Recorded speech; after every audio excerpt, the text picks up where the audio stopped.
Most organizations know they have a culture problem long before they do anything about it. And the longer they wait, the more it costs them in talent, in performance, and in trust. I'm Kim Bohr, host of the Courage to Advance podcast, and my guest today has built his career on that belief. Scott McInnes is the founder of Inspiring Change, a Dublin-based consultancy working with organizations across Ireland and Europe to shape culture, develop leaders, and close the gap between the values organizations say they hold and the ones they actually live. There's a lot to cover, so let's dive in.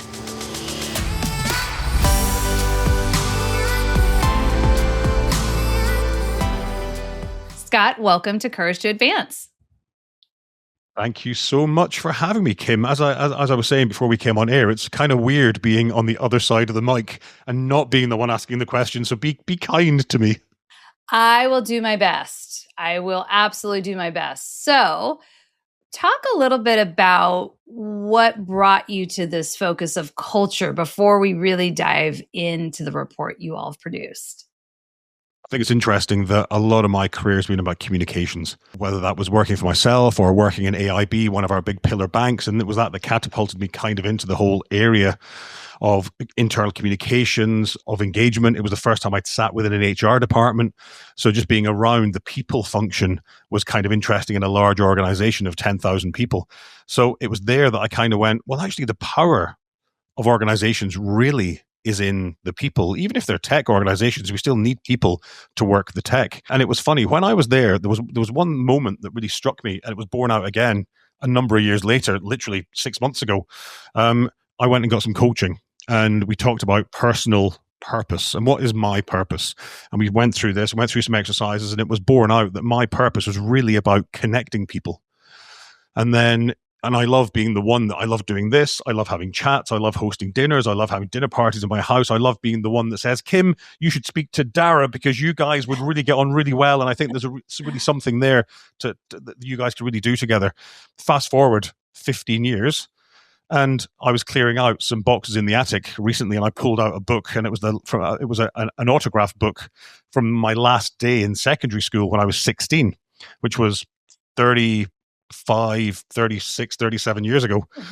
And a lot of the messages in there were about, oh God, can't believe you're not going to be around anymore, pulling everyone together, having the parties, having the crack. And then I kind of went, God, even then it was kind of happening. So that real sense for me of creating a sense of connection for people. And that really for me is at the heart of culture. So it was always as if it was always going to happen. It was just a matter of when. Yeah, it sounds like you would be really a true definition of a super connector in the way you describe what fuels you and the joy you get from helping people find that purpose and the connection of others where there's good work to be done. It's joy. It does actually feel like a joy. And I think that word feeling is a word that we don't often use enough at work. It's a lot about that heart, emotional stuff. And I do come away from a conversation or a dinner and I do go, oh my God, it really energized. That was amazing. And helping to create those connections for people, I think is powerful. And actually in a work sense, we spend so much time at work working with our clients to help them create that really strong sense of connection for their employees is really important because we want them to see the difference that they're making in the roles that they're in. I completely agree. So in case our listeners are trying to figure out where you are from, you are based in Ireland and Dublin, correct? And so Scottish. Okay. So yes. That is a very important differentiation. Very important point. The Six Nations, anybody listening Europe, the Six Nations rugby tournament is on at the moment. It's an incredibly important definition. It is. So I want to make sure we're really clear on that. And so one of the things I thought when you and I have talked in the past, that we both of our firms have done research, and that your research was very much, based in the European culture. Ours was based in the US culture. And that we saw so many interesting through lines that we wanted to talk about.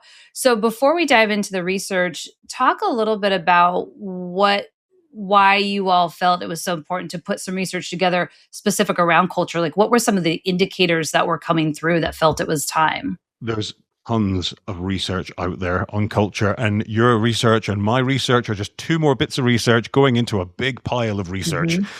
what we wanted to do was just to do something really local in Ireland for Irish CPOs and organizations to explore, well, what are some of the challenges when it comes to building strong and aligned cultures in organizations in Ireland? So we only spoke to chief people officers, and it was literally chief people officers in Ireland. That was the only place. We didn't go outside to the UK. They're our neighbors, at the closest point. They're only 40 miles away. But we stayed in Ireland because we wanted to see, well, what are the challenges here?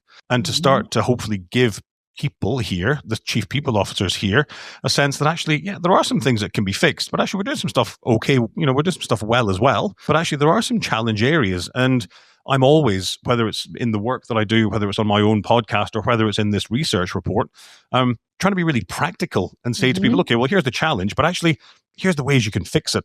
And that for me was always a really, really important reason for doing this research, trying to just give a bit back to the companies that we work with and others in the Irish context.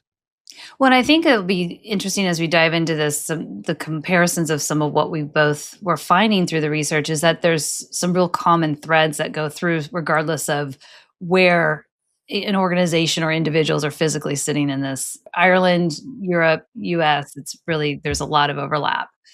You asked a very specific question.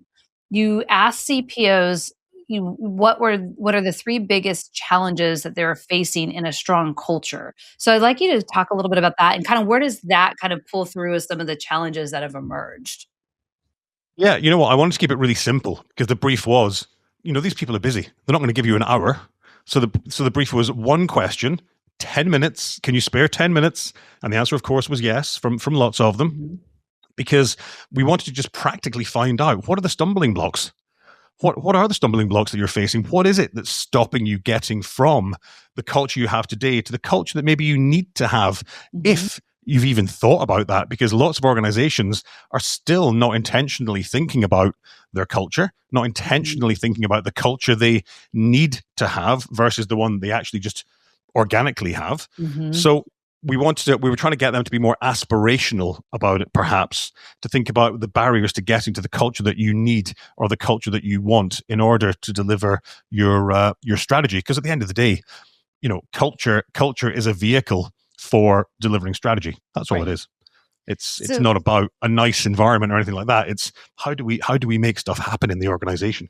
So what did you expect you were going to hear? And then was there anything that really surprised you with what was coming back? It was really interesting. We did a debrief. So we asked about 10 or 12 of the people who'd responded to the survey, just a small group, over to the office to have a bit of a debrief. And my opening line was, there's good news and there's bad news. The good news is there are no surprises here. And the bad news is there are no surprises here. Because it's a lot of it, kind of worryingly, is same stuff, different day.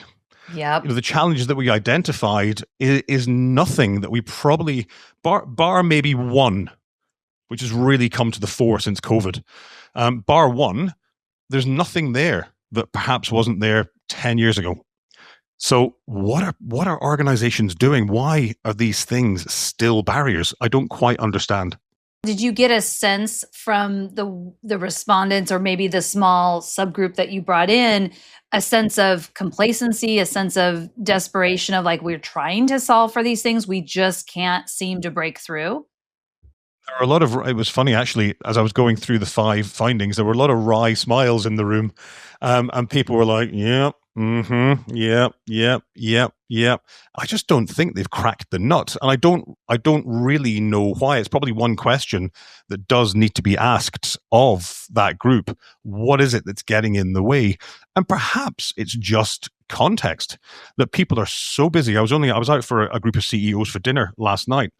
And they were saying how it just feels like since COVID, the volume and the pace and the pressure of work has really ramped up. And I don't know if you hear that from your clients as well, but like maybe that is contributing to the fact that we don't have the time or the bandwidth to actually address some of these kind of big systemic challenges that are facing HR departments and organizations. And that's why they haven't moved. And I think if you take that and you look at that in the context of just the environment that we're working in, which is ever changing as well. Mm-hmm. You fix one problem, the context changes, that changes the problem, and you go, oh, well, the problem I thought we had fixed, we've now only actually fixed half of. Yeah. Because the context changed. And now we have to try and fix it again in a different context. And I think perhaps the combination of those two things means that just HR leaders are just struggling to fix some of the basics. Because they are basics. They're really, really basic. They feel that way. I would agree with you that we've felt and seen the same sentiment since the pandemic, where everything it just feels like it's really difficult to slow down, that everything is accelerated. AI has certainly brought that forward very powerfully in the last couple of years, and the sense of not wanting to miss out on what we should be doing and incorporating that just in that larger scale with, ourselves included, but the clients we speak with. And so, the research we did was really focused on what is disruption doing inside organizations. And when we thought about that, we were thinking of it from a place of like personal and professional disruption. So the AI implementations, the leadership turnover, but also just the reality of childcare, elder care, all these other personal things that may impact how work is done, and or how we can show up to be our best for work. And what we found was that trust is that through line that really is critical. And so for many, everybody, I think we could both agree that trust. We hear that trust is such an important factor inside organizations, and everybody's like, of course, we want to be trustworthy. And yet our research was finding that so many of the day-to-day actions were actually quite opposite of that and eroding it. So I know in your research, you all came up with 5 specific areas from your culture that you called the kind of 5 culture challenges. And so can you speak a little bit about those 5 and how those emerged through what you were surveying? Sure. And I think that as we go through them, I think that listeners will be thinking, yeah, well, trust lives in that one, and trust lives in that one, and trust definitely lives in that one. The first one that we identified was leadership skill and will. And that whole idea that leaders or HR departments don't own culture, but what leaders need to do is be able to own and shape the culture that you need in order to achieve what it is the organization needs to achieve. Because they're the ones arguably closest to strategy. So if they've got a 3-year strategy, which is about completely changing how we do things, then perhaps we need an organization which is a little bit, from a culture perspective, more agile, more innovative, more open to change and fail, more open to all those types of things. And a lot of those things are embedded culturally in organizations. Whereas if you've got an organizational culture which is very staid, stick in the mud, this is the way we've always done things, then you've obviously got a challenge there. Leaders then, senior leaders in organizations, I often use the line, cast long shadows. And the higher up the organization you are, the longer the shadow cast is. So those leaders having to role model and be the ones living the culture, be the ones living the behaviors.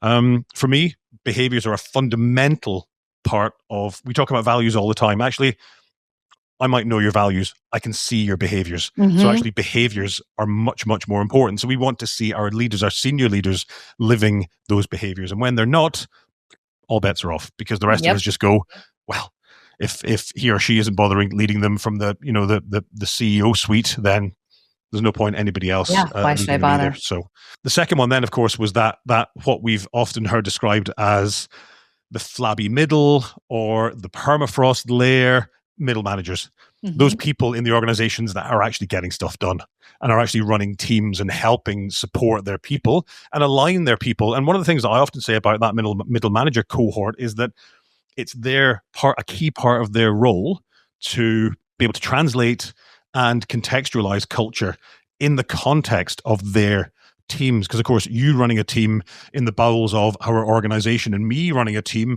in the bowels of our organization elsewhere are 2 very different contexts, different people, different roles, different sectors, different whatever. So culture, values, behaviors, all of that will resonate differently with my team than with your team. Plus, each of those people on the team is in a different context as well. One just got married and is over the moon. One just had a baby and is knackered because they're just not getting any sleep. One's dog just died. One's aunt just got married. Whatever it is, we understand all that stuff as those team leaders or those middle managers. So really, really important. The one thing we're not doing at that level still, and it keeps coming out in research year after year, and it leads into our third challenge, is skills for today and tomorrow, is making sure that people have the skills across the organization at leadership levels, managerial levels, and just employee levels. We've got the skills, the capability, the experience, and the tools to really be able to work in the context that we're working in now.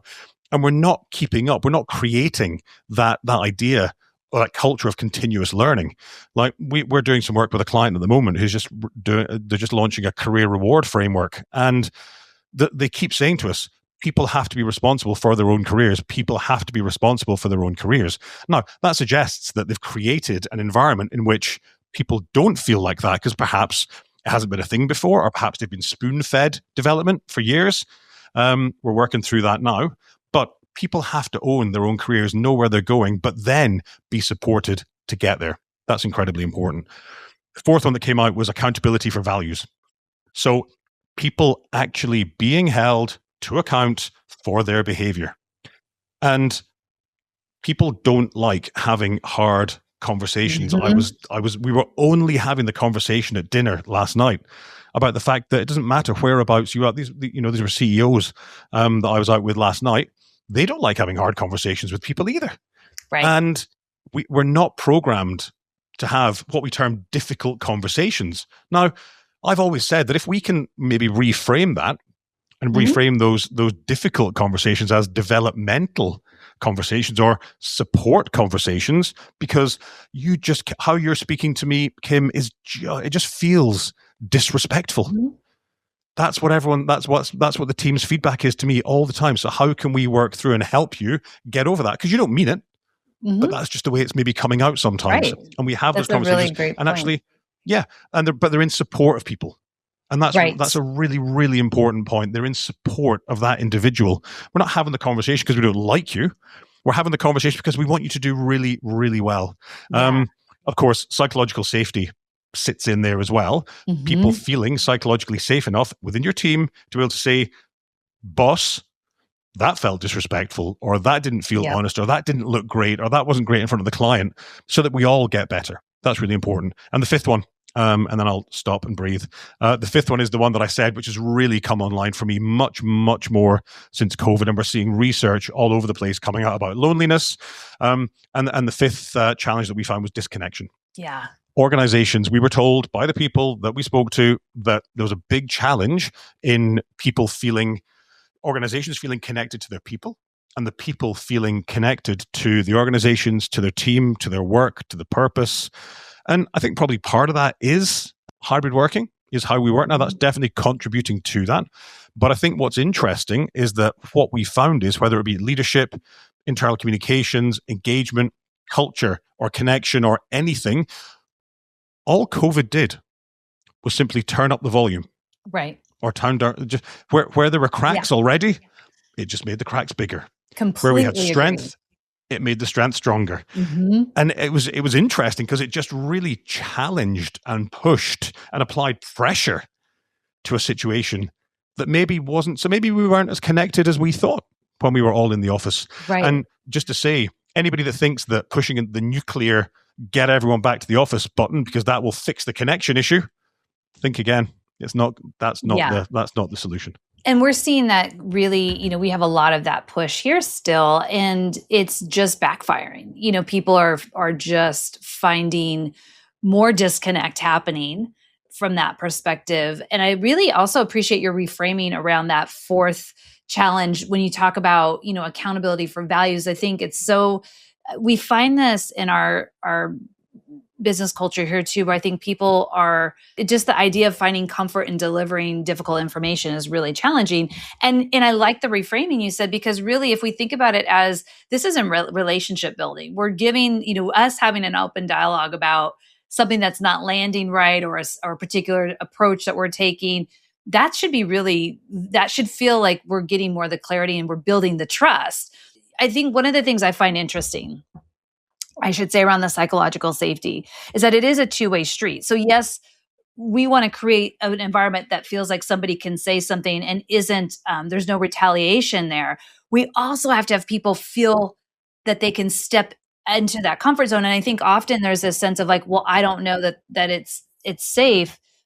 I would challenge that at times where I think maybe sometimes people are just not naturally comfortable themselves with challenging conversations. And so what comes through is that may be a bit more of an excuse than it is a truism for the situation. I'm curious what you think of that.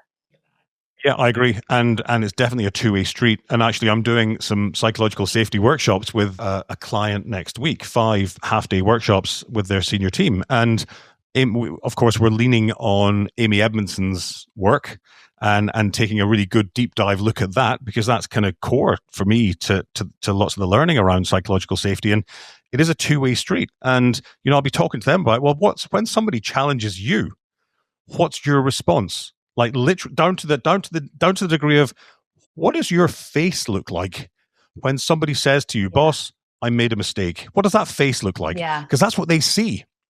And in that split second, they go, oh no, shouldn't have said that. Which is the worst thing that can happen. Because what you want is, okay, look, if it's been a mistake that's been made 9 times in a row, and we keep talking about not making the mistake, then look, there's probably a different conversation needs to happen. Yeah. A developmental, maybe your development is better off elsewhere type conversation. In that moment, that split second response, what does that look like? Because that's going to make or break that team member and any other team member, because they're going to go back and say, well, God, don't tell Scott that you made a mistake, because his little face looked like thunder. Yep. I was terrified. No, then it's all going to be shut down again. One of the things that we found in our research that we did at SparkEffect was that, employees trust that direct leader, direct manager, wherever that is, that hierarchy, much more than they trust the bigger organizational leadership. But we also found that trust is the area that will break and is most fragile. So you describe managers as chief sense makers. And I think that's a really interesting phrase. I really like it. So where did that come from, and what does it mean in practice? Think back to the point I made earlier on. Those middle managers know you the best. If you and I were working in an organization that had a team of 10 people each, we would know them pretty intimately. We would have a pretty good idea what's going on in their lives. We've done their one-to-ones. We've had the conversations. So we know them, and we know what makes them tick. We know what makes them work. We know what kind of language will work with them and what kind of language won't. We know not to bother them on a Friday morning, because that's the morning they have to drop the kids to creche, and they've been up since 5 and they're knackered and stressed, and it's 3 trains to get from the creche and whatever. But we know all that. CEOs, COOs, heads of department, divisional heads, they don't know that, because they've got hundreds of people under them. So for me, when you think about the top of the organization, from a culture perspective, from a strategy perspective, from a purpose or vision perspective, there only can be one. Mm-hmm. There can only ever be one of those. And we need to have something that fits everybody. But in doing so, it kind of fits nobody, because we've had to create something that's quite generic. So what we say to our clients often is, when you are rolling out a program, we need to put in place a program of work where leaders can take their teams through what it is you're trying to achieve. Maybe it's a corporate narrative, and maybe one of those chapters is about the history of the organization and what we're proud of. What we want leaders to do is to sit down and go, well, what are we proud of? Mm-hmm. As a team, the 10 of us. What's important to us? Right. What can we hold up as really good examples of brilliant work that we've done that we're really, really proud of? And we get people having those almost micro culture conversations, because if we can have those little tiny micro culture conversations across the entire organization, then that of course rolls up into really, really big results at the top of the organization. So that kind of chief sense maker role is exactly that. At an organizational level, it might not make much sense, the purpose, but let's double down into our world, because what that means for somebody working in finance with spreadsheets, or, the guys, in fact, I had a really interesting conversation, really quick one, was at a dinner last week, chatting to a CEO of a hospital. They'd had a session where they said to the team, come along, and any challenges you're seeing at the moment, bring them to us. And loads of challenges came on the table. And she said, one of the challenges that came was, we need to cut the grass and tidy up the hedges on the hospital grounds. And she said, I was infuriated because we have a bloody gardener. We have a gardener. That's their job to do that. And I said, and why weren't they doing it? Why wasn't somebody saying to them, holding them to account for their role, but moreover, saying to them, if somebody had just lost a loved one in this hospital and they wanted to go and sit outside on that bench in our gardens for a few moments of reflection and quiet time, what would we want them to experience of their surroundings, and whose responsibility is that to make that experience the one that we would like them to have? And of course, it's not about cutting grass and it's not about clipping hedges. It's about creating a space for somebody to spend some precious moments that they wouldn't otherwise have. And how do we want them to feel? That for me is chief sense making. That for me is using stories to be able to bring to life the difference that somebody can make. It's not about going out and putting petrol in the lawnmower and cutting the grass. It's about creating an environment in which somebody feels peaceful or can get away from a really stressful situation and can just go for a breather. And I think if we can do that for teams, if we can bring that to life for them in that way, that's incredibly powerful. And unless you're managing the gardener, if you work in spreadsheets in finance or in wherever else, in a hospital or in an organization, you can't do that because you don't understand that context. What I really like about that example too, and how it comes into the research we were doing, right, is we find that there's that disconnect between why does my work matter?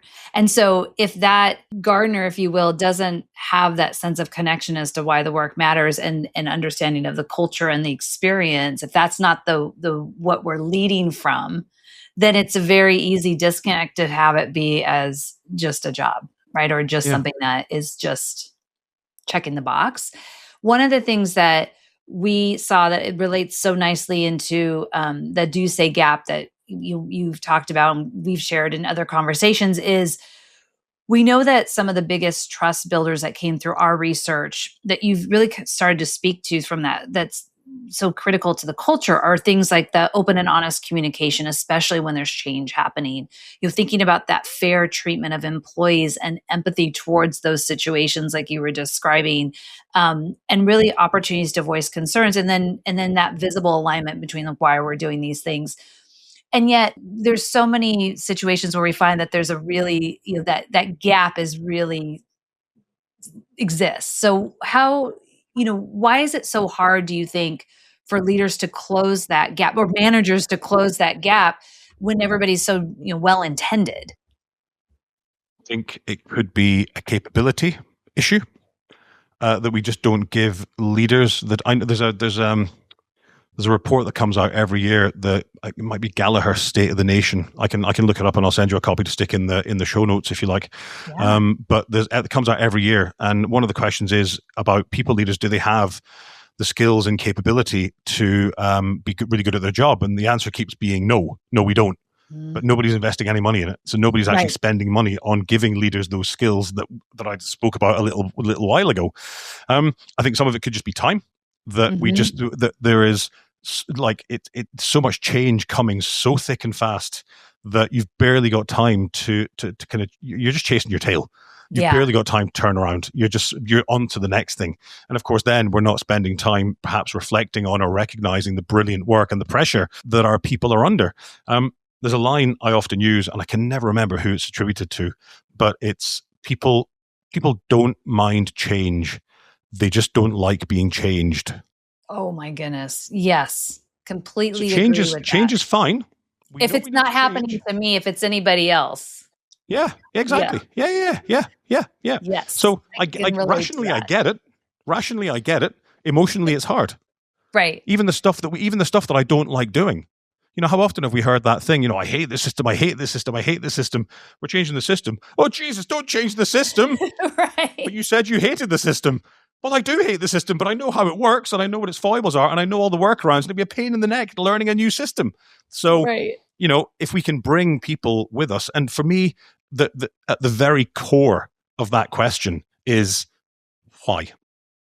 And organizations are rubbish at explaining why.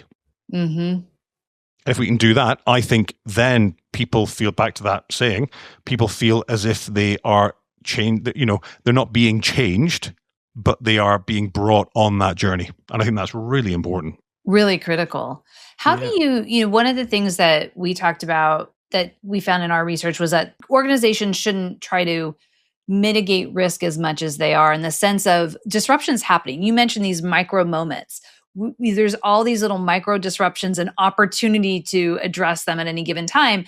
And one of the things we found was that organizations that do try to lean into this with good faith actually create a greater, we coined it a trust dividend, but a greater capacity of trust than in our research, those who didn't have any disruption at all. So how do you see those wins happening? Like, what is it that when that culture and that trust is really starting to grow? What are the things that are real strong indicators that maybe you would advise these chief people officers to be looking for inside those moments inside some of the management? I think it's a really good question to ask and a really hard question to answer, because all organizations are different.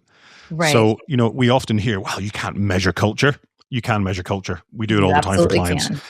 So we talk about that, and trust is a key measure, and being held accountable for values is a key measure. Having a clear vision is a clear measure.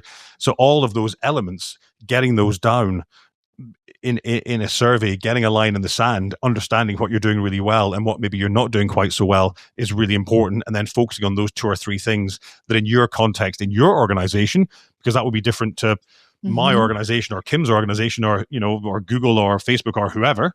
But what are the 2 or 3 things you need to do to just move closer to the culture ambition, the envisioned culture that you want for your organization, that you need? That for me is the really, really important thing. So it's less about focus on these 3 things or focus on this one thing. Although if I was being forced to pick one thing, I'd say focus on holding people accountable for behavior, because that it just underpins your entire culture. I agree. But I think it just depends from organization to organization exactly what little tweaks, because often it is just little tweaks. Little tweaks that need to change. What can we change and where can we change it? And then hand that over to teams of people within the organization. It's great bringing in consultants, and we love working with clients, but we also love being able to upskill their people to make this change happen themselves, because that in itself is a massive driver of culture. Me feeling as though I've driven the change, and you know what? I'm just somebody in the organization. I'm not even a senior boss person. I'm just a person that works in here, and that's incredibly powerful. The way people feel when they're in those roles, and the way people see people in those roles, really helps to build strong and aligned cultures too. I agree. And it feels like that's where there's agency and opportunity. The culture is what we all bring to it. And I think one of the things you and I both have found in the work we were doing is that, like you said, culture can be measured, trust can be measured. We know for a fact that people are undermining that on every single day because of little things they do that they don't realize is causing that to then build up. And yet it's something that is within everybody's control to try to look at it differently. We have to agree that we have the same, what the problem is, right? So we have to agree that our culture or our trust is an issue for us to be able to then agree that we have, that that's the problem. And I think that sometimes among executive teams, they can't get agreement there to believe that then we're going to actually truly take it seriously to focus on. So I'm curious if what your thoughts are on that. The first thing that we do often when we work on a culture program with an organization is sit down with the senior team and run an alignment workshop. Let's all get around a table, get everything out on the table, and let's talk about what's important. Let's talk about the culture that you need to have. Let's let you create that. Right. Does everyone agree? And the chances are not everyone is going to agree. But in senior teams, you've got to be able to go, I don't fully agree, but I get that I have to go with it, because the worst thing that can happen is that I leave going, we're going this direction, and you leave going, the organization's going this direction. Right. But I don't necessarily agree with everything, because all that does is undermine, back to the point about leaders casting long shadows and the role of senior leaders, that just undermines everything else. I think for organizational culture change, and it's not as if culture's never, we never talk about good or bad culture, right? We talk about strong and aligned cultures. And every organization has a culture. Every organization has a Yeah. culture. Your family has a culture. Your friend group has a culture. Everything has a culture, but it's just there. And it's kind of organically doing whatever it does. And it's allowed to take whatever form it takes. What we have to do is be able to pour it into a vessel to take the shape that we want it to take. Right. And that's probably the most important thing for me, is being very, very clear on the culture that we want and need and the values that are going to help guide us toward that. If you don't have that, it is incredibly hard to have accountability conversations with anybody. Mm-hmm. So like, well, no one's agreed what it is we're doing. So how can you hold me to account for something that we haven't agreed on? Right. And I kind of go, that's a fair point. Yeah. Yeah. Right. If we haven't, I can totally see that. So for someone who's listening to this and perhaps they're a people leader and they're thinking, okay, so where do I actually start? What's your answer? Start at the start. Start with actually working with your senior team. And maybe you're only a company of 100 people or 50 people or 20 people. It doesn't matter. Start with the most senior people in the organization and work out what culture do we need to have in order to achieve what we need to achieve, i.e. our strategy. Start with that. And then start to think about your values, but more importantly, your behaviors. I love that. I might know your values, but I can see your behaviors. Mm-hmm. That's the behaviors are what I can hold you to account for, what you can hold me to account for as your line manager, what you can hold the organization to account for, what each other we can hold to account for. So for me, that's the fundamental building block. And of course, in living those values and in really living those behaviors, what do we get? We get trust. Mm-hmm. I so often see trust on a wall as a value, and I'm like, what? Yeah. That makes trust isn't a value. It's an outcome of us doing the things that we say we'll do. Culture, arguably, is an outcome of doing the things that we say we'll do, because the way that we're living the behaviors and the way we're living our values and what happens when things go wrong, all of that. Culture is an outcome as much as trust is an outcome of us doing the right thing. So start with an ambition of where you want to be and then design values and behaviors to help you get there. I love that. So, as we start to wrap up, the reality is culture is always evolving, right? It's not a static thing. So what gives you optimism about where kind of all this is heading in the complexity of business world we are in today? The fact that we're still talking about it is really, really important, because often what happens is, things come and go. Engagement has kind of come and gone. Well-being, from my perspective, wrongly in some countries, has kind of had its day and is being thrown under a bus now. DEI, same. Some of these things are really, really important, but are seen as being fads that come and go. I think culture has been kind of enduring. We know that we need to have the right culture in organizations. I still think it's misunderstood, but I still think we're talking about it and we're moving forward. And I think to your point, the challenge is that we're trying to design our cultures in very volatile and ever-changing contexts. And so our culture needs to change, needs to flex, because what's going on around us is doing that all the time. Yeah. I think that's a really pivotal point of acceptance people need to have, that it's not a one and done. It's going to have to evolve. And because that's just the nature of the world and business today. It's probably why I choose to use the term ambition. What's your culture ambition, and not your culture destination? I like that. I really do like that ambition word, because I think it's a much more realistic to what we're all dealing with.